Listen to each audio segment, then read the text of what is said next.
कानपुर नगर के सांसद रमेश अवस्थी ने पुलिस कमिश्नर अखिल कुमार सहित अन्य अधिकारियों के साथ पुलिस और भाजपाइयों व जनप्रतिनिधियों में आपसी सामंजस्य कैसे बनाया जाए, इसके लिए विस्तृत चर्चा की। दरअसल पिछले दिनों कानपुर में कई ऐसे मामले सामने आए हैं जहां पर पुलिस और भाजपाइयों को काफ़ी झड़प देखने को मिली है। ऐसे मामलों में रोक लगे, इसके लिए सांसद रमेश अवस्थी ने पुलिस कमिश्नर के साथ सभी जनप्रतिनिधियों की बातों को रखा और कई निर्देश भी दिए। मीडिया से बातचीत के दौरान सांसद रमेश अवस्थी ने कहा कि शहर में शांति बनी रहे, कोई अपराध ना हो, इसके लिए जनप्रतिनिधि व भाजपाई भी पुलिस का सहयोग करें। रमेश अवस्थी ने कहा कि पुलिस कमिश्नर ने आश्वासन दिया है कि सारे थानों के प्रभारियों को निर्देशित किया गया है कि महीने में एक बार क्षेत्रीय पार्षद और भाजपा के मंडल अध्यक्ष के साथ बैठक करें। सांसद रमेश अवस्थी ने यह भी बताया कि अगर फिर भी पुलिस और जनप्रतिनिधियों व भाजपाइयों को आपसी समन्वय नहीं बन पाएगा तो स्वयं 3 महीने में पुलिस कमिश्नर के साथ बैठक करेंगे। वहीं एडिशनल सीपी हरीश चंद ने बताया कि बैठक में सांसद और जनप्रतिनिधियों ने अपनी अपनी बातों को रखा है और इस बैठक से पुलिस को अपराध रोकने में काफ़ी सहयोग मिलेगा।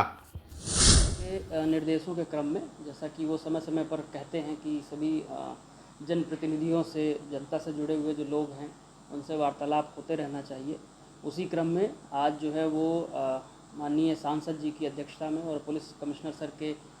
जो है दिशा निर्देश पर एक बैठक जनपद में पुलिस कमिश्नरेट में आयोजित की गई। इसमें सभी हमारे जो जिले भर के पार्षद थे, हमारे विभिन्न मंडल अध्यक्ष थे और जो अन्य जनप्रतिनिधि थे, उन सब का जो है वो सहभाग इसमें हुआ और जनपद से संबंधित बहुत सारी जो है वो बिंदुओं पर चर्चा हुई। काफ़ी जो है वो समस्याओं के बारे में विचार विमर्श हुआ, जैसे ट्रैफिक की समस्या है, थाने की कार्यप्रणाली, थाने में और क्या सुधार होना चाहिए,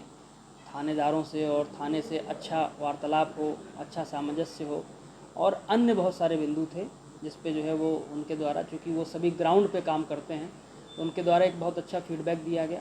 उसी फीडबैक के क्रम में जो है वो पुलिस आगे जो है वो अपना कार्य करेगी और ऐसे जो हमारे विभिन्न मीटिंग्स जो चल रही हैं, इससे पूर्व में सीपी सर ने एक बैठक जो सभी हमारे विधायकगण और सांसद जी थे उनके साथ की थी, उसमें भी उनके द्वारा बहुत वैल्यूएबल सजेशंस आए थे। उसी क्रम में ये बैठक आज हुई है और इसमें बहुत अच्छे परिणाम जो है हम उम्मीद कर रहे हैं भविष्य में आएंगे। देखिए, आज हमारे सभी मंडल अध्यक्ष और हमारे पार्षद के साथ आज पुलिस कमिश्नर की बैठक थी और उसमें जो उनकी छोटी मोटी समस्याएं होती हैं उस पर एक संवाद होना था, आपस में बातचीत होती है। मेरा मानना है कि संवाद से तमाम समस्याओं का समाधान होता है और हमारे प्रदेश के मुख्यमंत्री जी भी चाहते हैं, उनके स्पष्ट निर्देश भी हैं कि भाई आप सब लोग संवाद कायम रखें। उसी कड़ी को आगे बढ़ाते हुए हम लोगों ने पुलिस कमिश्नर साहब से अनुरोध किया था कि हमारे कार्यकर्ता जो वरिष्ठ लोग हैं, हमारे जिलाध्यक्ष शिवराम सिंह जी, हमारे दीपू पांडे जी, हमारे कानपुर देहात के जिलाध्यक्ष हैं और हमारे सभी मंडल अध्यक्ष हैं, हमारे पार्षद गणों के साथ एक मीटिंग करिए, उनकी वो इस छोटी मोटी जो समस्याएं हैं और साथ में जो संवादहीनता के कारण चीज़ें कभी कभी गड़बड़ हो जाती हैं, तो उसमें हम सब लोग एक दूसरे के साथ तालमेल बिठाने के उद्देश्य से कि हमारा सबका उद्देश्य है, चाहे पुलिस का उद्देश्य, चाहे हमारा सबका उद्देश्य है कि शहर में शांति बनी रहे। कोई भी चीज़ अगर कहीं गड़बड़ होती हैं तो उसमें हम सब लोगों की जिम्मेदारी बनती है, क्योंकि आप सबको पता है कि पुलिस का तंत्र एक बड़ा तंत्र होता है, लेकिन भारतीय जनता पार्टी का भी जो तंत्र है, हमारा संगठन का तंत्र है, वो भी हम छोटे छोटे मोहल्ले स्तर तक हमारा तंत्र है। तो हम चाहते हैं कि हमारा भी तंत्र, पुलिस का तंत्र मिलके जहाँ भी कुछ गड़बड़ियाँ होती हैं, यहाँ पर सूखे नशा के लोग एक बड़ा गिरोह सक्रिय हो गया है,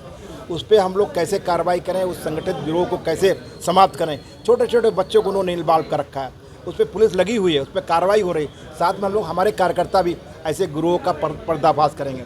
तो ये जाम की समस्या है, तो जाम की समस्या के लिए हम चाहते हैं कि जो स्थानीय स्तर पर हमारे पार्षदगण हैं या संभ्रांत लोग हैं, वो अपने पुलिस को सुझाव दें। मेरा मानना है कि स्थानीय स्तर पर जो सुझाव के आधार पर अगर आप कोई कार्य करेंगे, चाहे ट्रैफिक की समस्या हुआ और कोई समस्या हो, तो उसका सकारात्मक परिणाम निकलेगा। इसलिए मेरा मानना है कि अब ये इस तरीके की बैठक हर 3 महीने में हमारे जनप्रतिनिधियों के साथ पुलिस की होगी और साथ में स्थानीय स्तर पर 1 माह में हर थानेदार के साथ वहाँ का पार्षद, वहाँ का मंडल अध्यक्ष और वहाँ के जो भी संभ्रांत लोग हैं, वो निरंतर एक बैठक करेंगे और उस बैठक के बाद जब दूसरी बैठक होगी, तब पहली बैठक में क्या सुझाव आए, क्या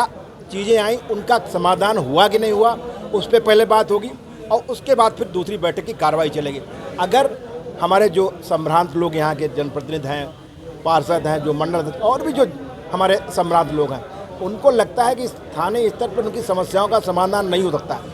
तो वो फिर पुलिस कमिश्नर के पास आएंगे और जो पुलिस के वरिष्ठ अधिकारियों के पास आएंगे और फिर वो उसके आधार पर कार्रवाई। तो एक सिस्टम हम लोग चाहते हैं कि शहर में एक सिस्टम डेवलपमेंट हो, और मैं चाहता हूँ सभी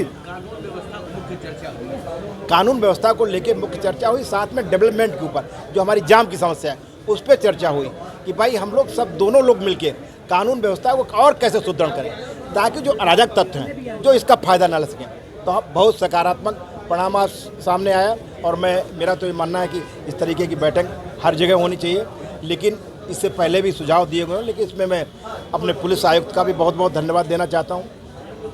आभार व्यक्त करना चाहता हूँ कि मैंने चुनाव जीतने के बाद इस तरीके का एक प्रस्ताव रखा था कि हमारे कार्यकर्ता छोटी छोटी समस्याओं को लेकर, एक जो संवादहीनता के कारण कुछ समस्याएं उत्पन्न हो रही थी, वो संवादहीनता समाप्त हो और आप उनके साथ एक बैठक करें। तो उन्होंने इस अनुरोध को स्वीकार करते हुए आज एक बड़ी बैठक ली और मुझे लगता है कि इस तरीके की बैठक के सकारात्मक रिजल्ट आएंगे। पुलिस प्रशासन के लिए भी अच्छा है और हमारे लिए अच्छा है और समाज के लिए। जुड़े हमारे न्यू कॉन्सेप्ट पॉकेट मनी के साथ और कमाएं अपनी पॉकेट मनी। जल्दी उठाएं अपना मोबाइल और अपना CV हमें मेल करें info@democraticnews@gmail.com पर। डेमोक्रेटिक आई न्यूज़ चैनल को लाइक करें, शेयर करें, सब्सक्राइब करें और बेल आइकन दबाएं।